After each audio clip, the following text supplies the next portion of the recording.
So as Tina said, welcome to Cord Connects. This is the first one in the resident series that Cord is doing. I'm Ashely Alker. I'm a PGY3 at UCSD in San Diego and the current president of the AAM Resident Student Association. I'm going to be presenting on leadership and ways to become a leader as a resident in EM. And in the first slide here, I thought this was kind of funny. The background, I Googled the word leader. And I think it's abundantly clear from what we're seeing here that we have very bad outline of what actually makes a good leader. We have some fish in a triangle, we have some men rowing an arrow, and actually the question, what makes a great leader, is in there.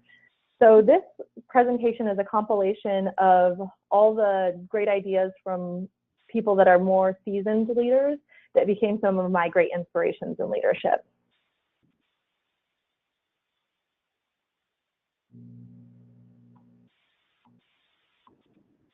There's the next slide. Sorry about that. So there's our obligatory inspirational quote by Vince Lombardi. So the first thing here, this is just our outline. So what makes a good leader? So why did Einstein discover electricity and Martin Luther King lead the civil rights movement? What was different about them during these times? Who, how, and why? So how to use your strengths to improve your weaknesses and become an effective leader. And then finally, how can you start becoming a leader in medicine today? So what makes a great leader? This is our first question. So in the 1980 Winter Olympics, during the height of the Cold War, a US hockey team was assembled by a coach that believed he could beat the greatest team in the world at that time, the USSR. He gave a very famous speech right before the game. And I think it's more fun to watch when it's given by an adorable 3-year-old. So I'm going to pull it up on the internet because we found that it plays better here. So I'm going to play it for you.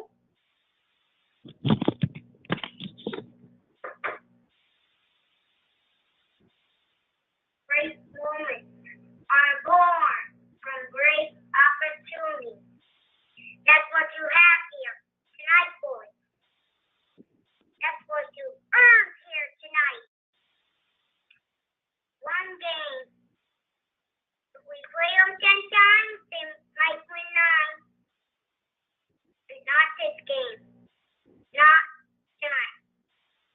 Tonight, we stay with them. Tonight, we stay with them. And we shut them down because we can. Tonight, we are greatest opportunity. So I think to this day, if you asked one of those hockey players to name a great leader, they would likely name their coach, Herb Brooks. And he wasn't a great leader because he was the greatest hockey player of all time. He was a great leader because he inspired others to greatness. So I want you to think of somebody that you think has been a really great leader in your eyes. What made them a great leader? What did you like about working with them? What did they do to challenge you? And what did you do that made them a great leader? Great leaders are often not known for their achievements, but what they inspire others to achieve. As with Herb Brooks and Vince Lombardi, they were both great coaches. They were great leaders because they inspired their players to greatness. So who leads? I like this quote because it's from a French book and in French, but also because it reminds us that everyone starts as a child. Even the greatest leaders have to be potty trained, and that's very humanizing. But in all seriousness, we share about 99.9% of our DNA, and we have 65% of us is just water, right? So if every human is mostly the same, what is different about these leaders? This next video that I'm going to show you is an anthropological evaluation of who becomes a leader. It's from a TED Talk by an entrepreneur named Derek Sievers.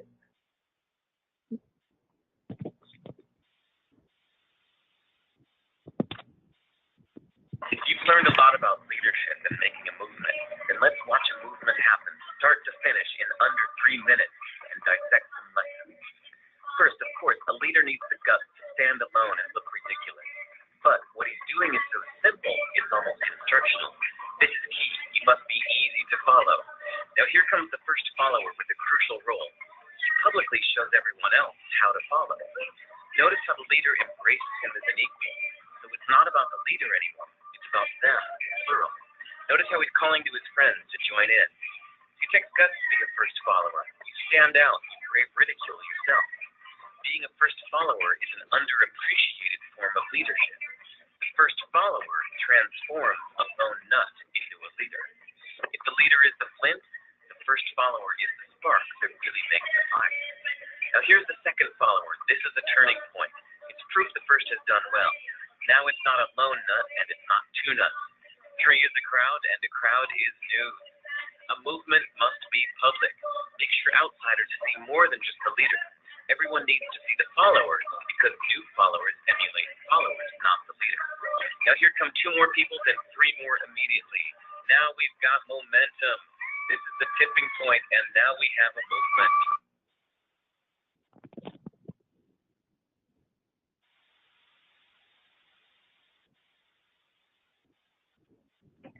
So the first follower is a type of leader, and just because you emulate the actions of others doesn't mean that you yourself aren't a leader.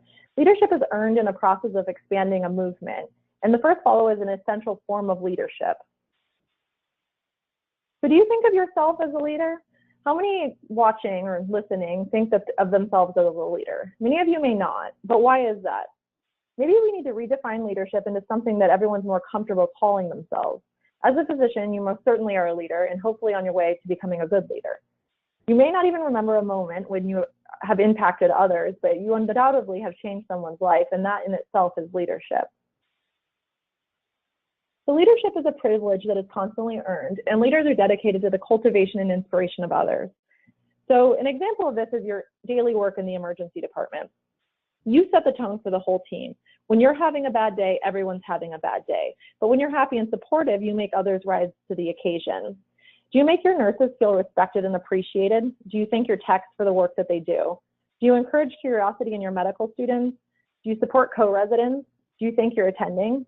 These are the things that set the mood for your department, and it's a way of earning respect of others. And if you have that respect, you can inspire your first follower. But if you don't, you will lose your leadership role and simply become an authority. And that brings us to how to lead.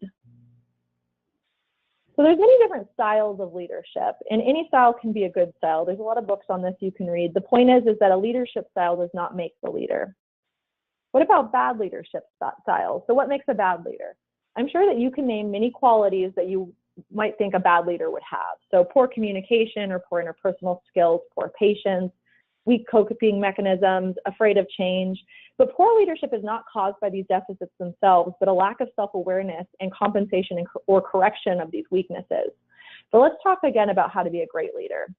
So this is Malala Yousafzai. She's a Pakistani activist and for female education and happens to be the youngest Nobel Peace Prize winner. I like this image because it's such a stark contrast to the multicolored collage of pictures I showed you earlier of all the past leaders. This shows that the face of 21st century leadership is changing, and it's including much needed diversity, but we still have to work for this change. Rosalind Torres talks to us about how we can be great leaders for the 21st century. She works as a senior leadership consultant and gives a talk on how the best leaders of the 21st century work. She says they have three qualities.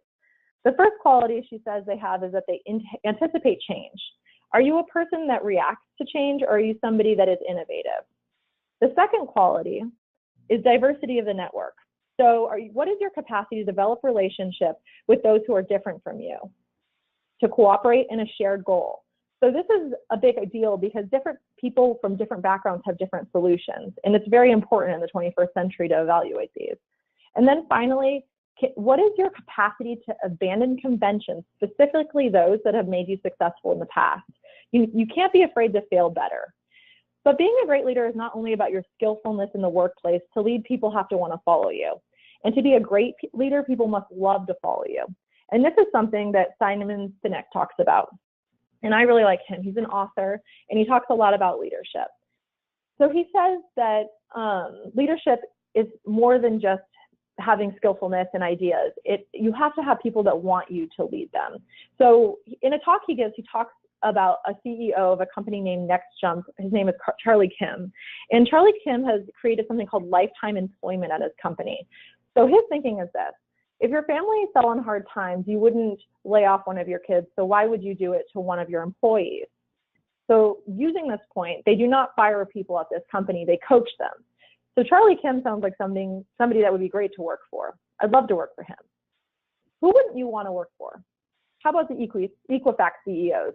So they recently sold all of their stock right before releasing the fact that our credit information was leaked. So you wouldn't want to work for them. Why is that? It's not specifically because they make millions of dollars. It's because they violate the definition of leadership. They allow others to be sacrificed to protect themselves. Even worse, they sacrifice others to protect themselves. You wouldn't be offended if we gave $1 million to Nobel Peace Prize winning Malala Yousafzai. So it's not really about the money.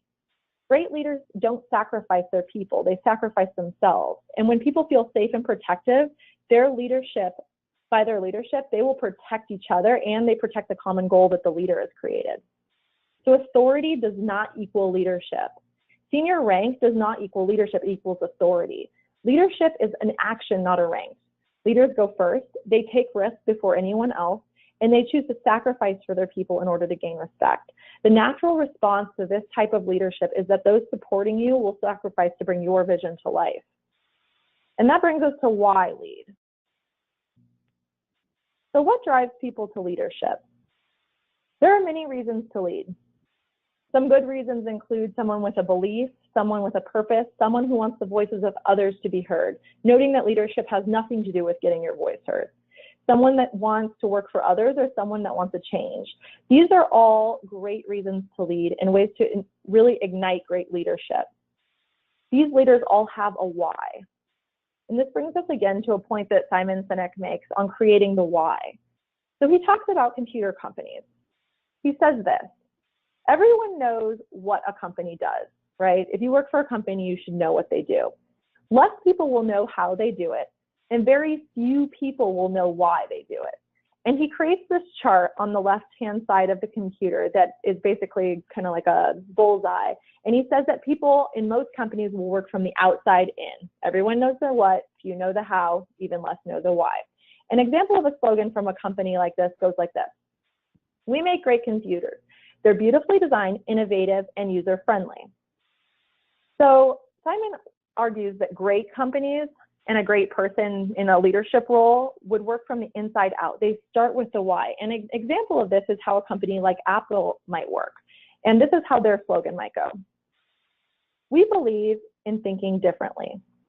We do this by making our products beautifully designed, innovative, and user-friendly. We just happen to make great computers. So what's so different about this? Well, those who are successful in this area work from the why.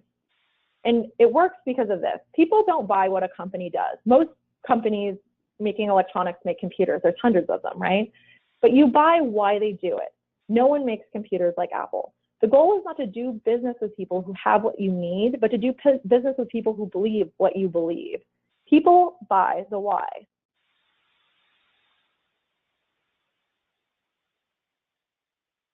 And that brings us to our last section here, is how you can lead.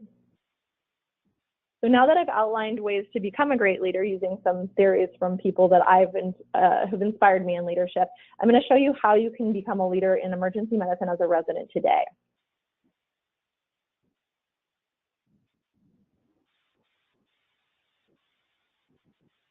So the first thing I'm going to start with is this alphabet soup of emergency medicine. We're an organization that has, sorry, I don't know what's going on there. Give me 1 second. So we're an organization that has a lot of different, we're in a specialty that has a lot of different organizations. So I'm just going to go over some of the acronyms just in case you don't know them all. So CORD, of course, is the Council of Emergency Medicine Residency Directors, and they have a focus on medical education and residency programs. AAEM is an organization that's focused on advocacy. For the individual EM doctor, they require board certification to join, and they're an advocacy group. RSA is the Resident and Student Association associated with our AAEM and also called RSA. It's focused on educating residents on the business, legal, and political aspects of EM. SAM is the Scientific Academy of Emergency Medicine. It's a research-based organization, and RAMS is their new student organization that was created within the last year. FEMINEM is a Women in Emergency Medicine organization. ACEP is the oldest and largest EM organization and creates practice guidelines, also an advocacy group. EMRA is the largest resident EM organization and is associated with ACEP. AAEM is the American Association of Medical Colleges. AMA is the American Medical Association. ACOEP is the American College of Osteopathic Emergency Physicians. RSO is the resident student organization associated with ACOEP. AWEM is the American Academy for Women in Academic Emergency Medicine. They are associated with SAEM, the scientific organization. And then there's ABEM, the American Board of EM, and they do your in-service and board certifying exams. And then on top of all this, there's subspecialty organizations as well. So I'm going to start with RSA since I know the most about it, working with it so closely as the president. So the mission statement's up top. So first, I just want to tell you how I became involved in leadership. The spark that ignited for me was that I wanted to be involved in leadership because I loved and respected my co-residents so much, and I felt I needed to support and advocate for them. So I chose RSA because I liked the affiliation with AAEM, and I believed in the core tenets of AAEM, which there's a link there. If you're interested, you can click on them. I also like it that they educate on the business, legal, and political aspects of medicine. So RSA has a board. On it will be the immediate past president, which obviously isn't elected, but the rest of the positions are. We have the president, vice president, secretary, and then there's 5 board member positions. This deadline is actually coming up. So the board will open for nominations on December 1st and will close on January 1st, with voting from January 15th to February 15th of next year, 2018. So this opens in a few days if you're interested for the board. The winners will be announced shortly after, and the first board meeting will be at SAEM in April 2018. We also have committees. On each committee is a chair, a vice chair, a member, and those are the committees listed there. There's 5 of them. There are links below all of these that you can click on that will take you directly to applications to apply. And then finally, there's a representative council, which is a representative at every residency program or medical school where you can represent RSA at whatever program you're at. So these are some other opportunities from RSA I just wanted to highlight. The first is the congressional elective. It's a month where you get to work with Congressman Ruiz, the only emergency medicine physician in Congress, and you get to go and work as a healthcare policy fellow, and there is a scholarship for it now for up to $2,000.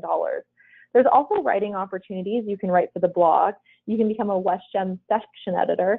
And then AAEM state chapters have resident representatives. So there's links there to all of those things. So the next organization I'm going to talk about is EMRA. Their mission statement is above. So their board has 13 members. The board consists of 4 officers: the president, president-elect, immediate past president, the secretary-treasurer, or sorry, the immediate past president, and then the secretary-treasurer. So the speaker, there are also 2 ex officio members and then 4 other at-large directors. So the board is elected by membership every fall. So that's a link to their elections here, and it's a fall 2018 election. So there's also a lot of different committees that you can be on for EMRA. Each committee, you can be chair, vice chair, or you can apply to be members. You can join a committee clicking the link below again. And then they also have a representative council, which is akin to the representative council I spoke of previously, where you can represent EMRA at your residency.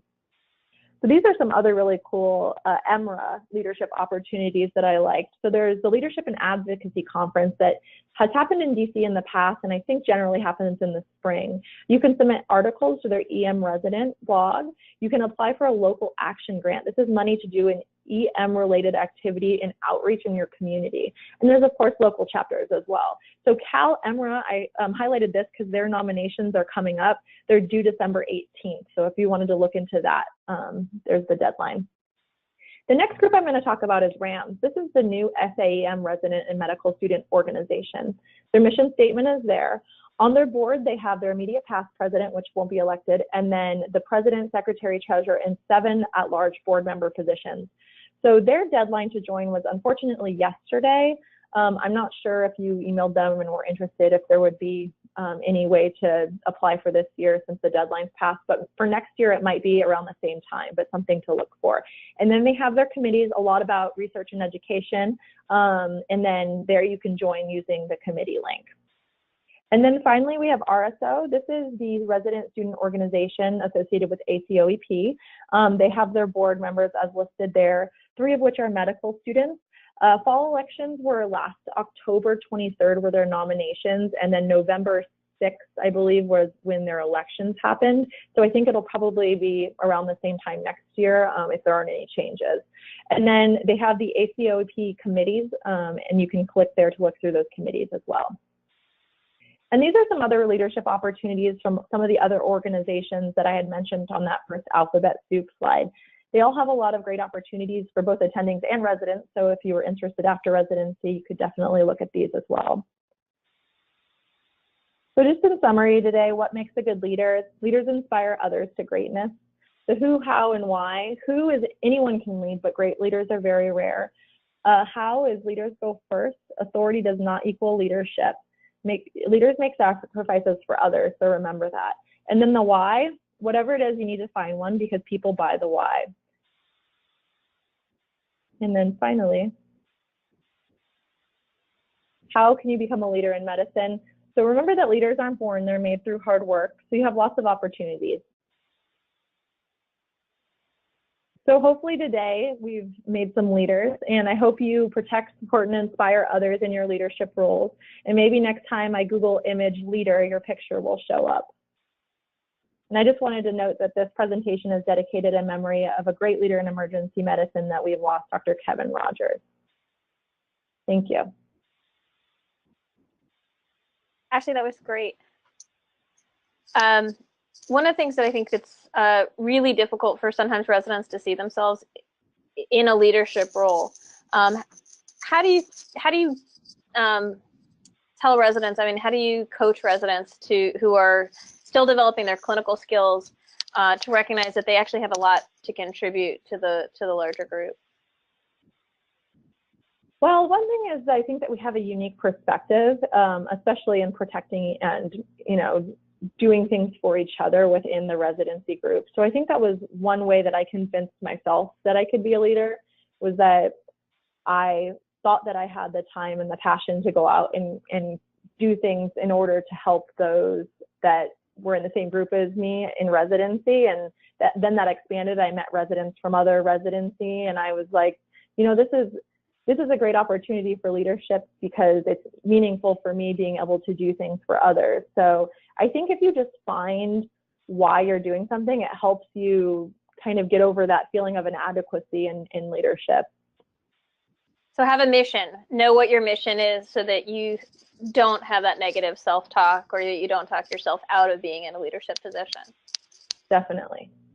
That's great. And just a plug for anybody who's interested for CORD, the CORD resident board member position nominations are closed on December 15th. Ooh, there's another one. I missed that one. That's okay. Combing through everything. It's new. So the resident the CORD board member. This will be the third CORD resident board member in the history of CORD. So it's only the third year. So it's still not part of. It's still not part of people. So just an FYI. Yeah, definitely. Good. Kaushal and Pooja, I know Gabriel, you're on the line, but you don't have a microphone. Both of you are people who promote education and leadership. Do you have any thoughts about how to have residents get out of sort of negative self-talk or talking themselves out of leadership? This is Kaushal. Yeah, I think residents, they don't realize that they're already leaders. If you made it this far, you're smart, people like you interview well, people are following you, you've already mentored so many other medical students, you've been tutors, because I interview people, every week, especially this season, and I see how great they are. I think residents do get a little stressed with residency, but I think having some mentorship, finding a senior resident or even an attending who's sort of been there and done that, I think is, helps a lot. And, all these positions, I don't think residents always realize that the people higher up in the institutions are hungry for residents and medical students to be involved, and you just have to show up. So I tell my residents when they go to a conference and present a poster, they can't come back to New York without sitting on a committee and just showing up. If you just meet some people and all of a sudden you're writing a paper with somebody, you're on a conference call with someone, so you just have to show up. I think that's really great. good advice. I think that's great advice. Pooja, do you have any thoughts? Yeah, absolutely. I'm going to echo what Kaushal just said, and that is find a mentor who really, I think, will inspire you and guide you and give you that positive feedback that you can absolutely do whatever it is that you're interested in. And like Kaushal said, just get involved in a committee. I remember I went to Cord at Fort Lauderdale just a few months ago, and I went to one of the morning meetings that Dr. Epter hosted about how to get involved, and I was able to get involved in the education committee with Cord as well. So the opportunities are there if you just go to whatever meetings or respond to an email that may come your way about someone looking for help on a project, whatever it is that interests you, and just get involved, and people will happily take you on. I think that's great advice. I think that's really great advice. That's fantastic. I do think that sometimes people sort of don't realize how valuable their perspective is. And so I think this is really a great opportunity to remind people that their voice is important.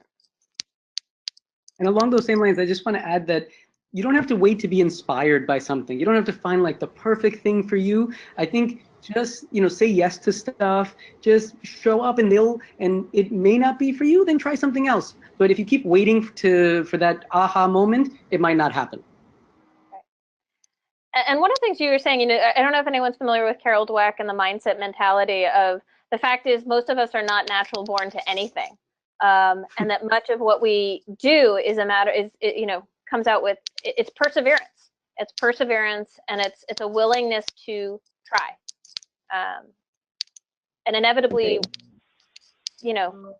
failure is going to be part of the trying and the innovating, but that's actually a good thing. Definitely. Cool. Great. One of the things that, Pooja, you talked a little bit about mentorship. And, there's some places where residents may not have as much mentorship, or they may not have mentors that they can connect with. Maybe they feel a little isolated. There can be a natural resistance for some folks to make connections with strangers. And I know we talked about going to a face-to-face meeting. Once you show up, suddenly you know people. How do you think people can overcome that resistance for a resident who basically may not have a mentor or somebody that is helping them overcome that resistance? That for me, Fiona? It's for the group. For the group. But maybe, Okay. I think I know personally I have a lot of residents who I think have great leadership skills, and sometimes it's the kind words that they need. But there's an awful lot of leaders that I think, the leadership pipeline isn't always as robust as I think it should be. Mm-hmm. Well, mentorship for me is a kind of a loaded word, because I feel like it's hard, because a lot of times people think you have to like go out and find someone and be like, will you be my mentor? And that never works, because they're like, oh no, you're gonna be a lot of work. I don't want to do that. So for me, there's a couple things. The first thing is like, don't forget to like look for mentors within your peers, because like one of the people that's been a great mentor for me is Mary, and she's younger than me. She's at a different residency. There's a lot of different reasons why she shouldn't be my mentor the way that people traditionally think of it. And she is. She's been a great mentor. And you're talking about Mary Haas at the University of Michigan. I am, yeah. Okay. Shout out Mary Haas. Shout out Mary Haas. Who's just phenomenal, and such a leader in medicine in my mind. So that's the first thing, is that for me, they just don't always look like what people think traditionally. It doesn't have to be someone like 30 years into their career, type thing. But then also I have someone that's more of a traditional mentor, that, in the word that, he has been, in the field for like 30 years. And for me, honestly, those relationships have to start naturally, because I think that approaching people and asking them to be your mentor can be kind of a daunting task. And you want it to be, you don't want someone that's going to show you the ropes. I feel like you want someone who's going to be invested in you. So if it starts as a friendship, I felt like that was probably the most meaningful mentorship I've had. But at the same time, like if you're just trying to like get people in certain niches, and you don't have that niche at your residency, I suppose any connection is better than no connection. So there's that to think about too. But I'd be careful with the word mentor, because I feel like those who mentor always get like scared off by the word. So they're like, oh no, I don't want to get stuck with you forever. So I think, so one, it comes out maybe as an organic process. Two, as Kaushal mentioned, basically try to make organic friendships and relationships. Three, consider peers also as people who can help be, and maybe the mentorship word is a loaded word, but the fact is that we, if we're a cooperative, collaborative environment, which hopefully most educational environments are, there's lots of pieces to that part, and so it may not be one big mentor, it may be small pieces. Okay, so breaking it down into digestible pieces and having peers who are helping promote bidirectionally. And is my, can you all hear me? This is Yes. Gabe. Yep. All right, great. Ashely, I'm on a AAEM committee with you in advocacy. I'm actually currently in MS4 applying for residency. Oh, thanks for coming, Gabe. My pleasure.